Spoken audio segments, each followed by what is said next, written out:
नमस्कार मंडळी, श्री स्वामी समर्थ. मी नंदिनी माझ्या यूट्यूब चॅनलवर तुमचं खूप मनापासून स्वागत करत आहे. तुमच्या मनातील सर्व चांगल्या इच्छा स्वामी महाराज पूर्ण करो ही स्वामींच्या चरणी प्रार्थना करते आणि आजच्या या नवीन व्हिडिओला सुरुवात करते. तर उद्या आहे चैत्र पौर्णिमा आणि याच दिवशी हनुमान जयंती देखील आहे आणि या दिवशी मंगळवार देखील आलेला आहे. त्यामुळे हा दिवस अत्यंत प्रभावशाली आणि महत्त्वाचा मानला जातो. तर बघा, प्रत्येक महिन्यामध्ये पौर्णिमा तिथी ही येत असते, परंतु प्रत्येक पौर्णिमेचं महत्त्व हे वेगवेगळं असतं. चैत्र महिना हा अत्यंत प्रभावी आणि शुभ मानला जातो, कारण या महिन्यामध्ये नवरात्र देखील आपण साजरी केलेली आहे आणि त्यामुळे या महिन्याची जी पौर्णिमा आहे तर ती पौर्णिमा देखील विशेष आहे. या दिवशी हनुमान जयंती देखील आलेली आहे, त्यामुळे या दिवसाचं महत्त्व अधिकच वाढलेलं आहे. असं म्हटलं जातं, पौर्णिमेच्या दिवशी माता लक्ष्मी जी आहे तर ती पृथ्वी तलावरती जागृत अवस्थेमध्ये असते आणि तिचे उपाय आणि सेवा जे करतात त्यांना ती धनधान्य संपत्ती प्रदान करत असते. आणि म्हणूनच आपल्याला काही उपाय जे आहेत तर ते या चैत्र पौर्णिमेच्या दिवशी करायचे आहेत. तर आपल्याला तुळशीला अशी ही एक वस्तू अर्पण करायची आहे. ही वस्तू जर आपण तुळशीला अर्पण केली तर आपल्या 7 पिढ्यांचं दारिद्र्य नष्ट होऊन जाईल. आपल्या घरातील इडापिडा, वाईट शक्ती, कर्णिबाधा, नजर दोष ह्यासारख्या दोष जे आहेत तर ते नष्ट होऊन जातील. त्याचबरोबर घराची, मुलांची, पतीची खूप सारी प्रगती होईल. तर असा हा अत्यंत प्रभावशाली उपाय आपल्याला करायचा आहे. हा उपाय कसा करायचा आहे याबद्दल आजच्या व्हिडिओमध्ये आपण जाणून घेणार आहोत. त्यामुळे व्हिडिओ कुठे स्किप न करता शेवटपर्यंत नक्की बघा, जेणेकरून तुमच्यापर्यंत योग्य ती माहिती पोहोचेल. आपल्या चॅनलवर जर तुम्ही नवीन असाल तर चॅनलला लगेच सबस्क्राईब करा आणि असेच माहितीपूर्ण व्हिडिओ पाहण्यासाठी बेल आयकॉनलाही प्रेस करा, म्हणजे मी जेव्हा नवीन व्हिडिओ अपलोड करेन त्याचं नोटिफिकेशन सर्वात अगोदर तुम्हाला भेटेल आणि तुम्ही एकही व्हिडिओ मिस करणार नाही. आणि त्याचबरोबर कमेंट्समध्ये जय श्रीराम लिहायला अजिबात विसरू नका.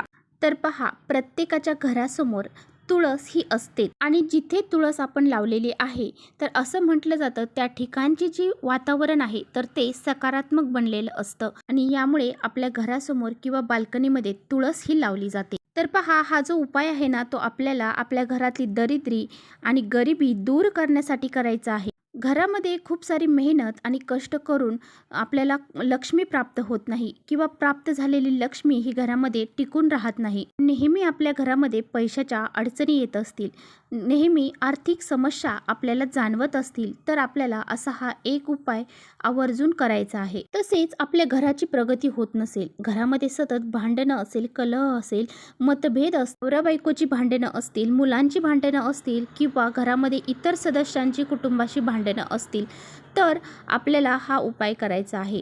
मुलांना त्यांच्या अभ्यासामध्ये, नोकरीमध्ये यश प्राप्त होत नसेल, तसेच तुमच्या पतीची देखील प्रगती होत नसेल तर हा उपाय जो आहे ना तो अत्यंत प्रभावशाली मानला जातो. आणि यामुळे तुम्हाला उद्या पौर्णिमा आहे तर ह्या पौर्णिमा तिथीवर हा एक उपाय आवर्जून करायचा आहे. सर्वप्रथम तुम्हाला उद्या सकाळी लवकर उठायचं आहे, स्नान करायचं आहे आणि आपल्या देवघरातील पूजा आपल्याला करून घ्यायची आहे आणि त्यानंतर तुळशी मातेचा हा जो उपाय आहे तर तो आपल्याला करायचा आहे.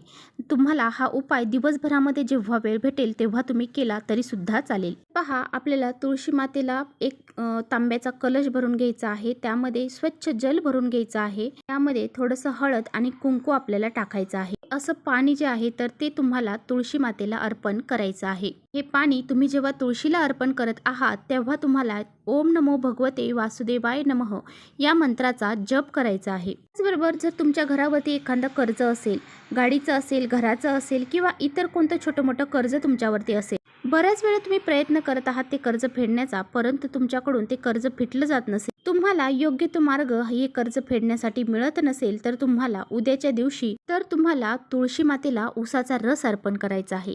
तुम्हाला कपभर उसाचा रस तुळशी मातेला अर्पण करायचा आहे किंवा तुम्ही 1-2 चम्मच जरी हा रस तुळशी मातेला अर्पण केला तरी सुद्धा चालेल.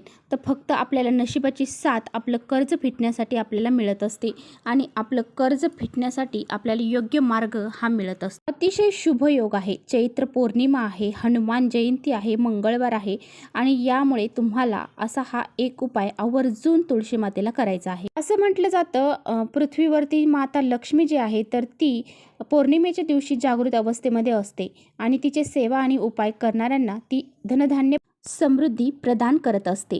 त्यामुळे तुम्हाला हा उपाय उद्या करायला अजिबात विसरायचं नाही. तर पहा, आपल्याला धनप्राप्ती होण्यासाठी आपल्याला काय करायचं आहे, तर तुळशी मातेला एक लाल वस्त्र तुम्हाला ओढायचं आहे किंवा लाल चुनरी जे असते तर ती तुम्हाला तुळशीच्या तुळशीचे जे पानं आहेत त्याच्यावरती अर्पण करायचे आहे. तर केल्याने आपल्याला धनप्राप्ती होते, आपल्याकडे जी लक्ष्मी येते तर ती स्थिर स्वरूपात आपल्या घरामध्ये राहते आणि माता लक्ष्मीचं प्रतीक म्हणून ओळखली जाणारी ही तुळस जी आहे तर तिला आपल्याला अशा प्रकारे एक लाल वस्त्र किंवा मग लाल चुनरी जी आहे तर ती अर्पण करायची आहे. आता बघा, ही जी सेवा आहे तर ही सर्व सेवा जी आहे तर ती तुम्हाला उद्या सकाळीच करायची आहे आणि संध्याकाळी एक उपाय करायचा आहे. हा उपाय करण्यासाठी तुम्हाला एक कणकेचा दिवा तयार करायचा आहे. गव्हाचं पीठ मळायचं आहे, त्यामध्ये मीठ टाकायचं नाही, थोडीशी हळद टाकायची आणि एक कणकेचा दिवा आपल्याला तयार करायचा आहे. कणकेचा दिवा करणं तुम्हाला शक्य नसेल तर मग तुम्ही एखादी पंती घेतली तरी सुद्धा चालेल. त्यामध्ये तुम्हाला 2 कापसांची एक वात करून म्हणजे दुहेरी कापसाची वात करून टाकायची आहे आणि त्याचबरोबर शुद्ध गाईचं तूप तुम्हाला यामध्ये घालायचं आहे.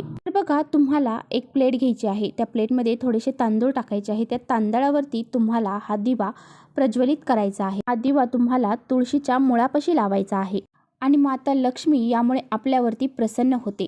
आणि तुळशीच्या मुळाशी आपण जर हा दिवा लावला तर तिथे त्या उजेडामुळे जे कीटक आहेत तर ते येतात, ते धान्य खाऊ लागतात. जसे ते कीटक ते धान्य खाऊ लागतात तशी आपली प्रगती होऊ लागते. आता बघा, दुसऱ्या दिवशी तुम्ही हा दिवा जर कणकेचा घेतलेला असेल तर एखाद्या मोठ्या झाडाखाली नेऊन टाकायचा आहे. ते तांदूळसुद्धा तिथेच नेऊन टाकायचे आहेत, जेणेकरून तिथे येणारे पशुपक्षी किंवा कीटक ते खाऊन घेतील. आणि जर तुम्ही मातीचा दिवा घेतलेला असेल तर तो तुम्हाला स्वच्छ करून परत वापरता येणार आहे. तर अशा पद्धतीने तुम्हाला असा हा एक उपाय उद्याच्या दिवशी चैत्र पौर्णिमेला करायचा आहे.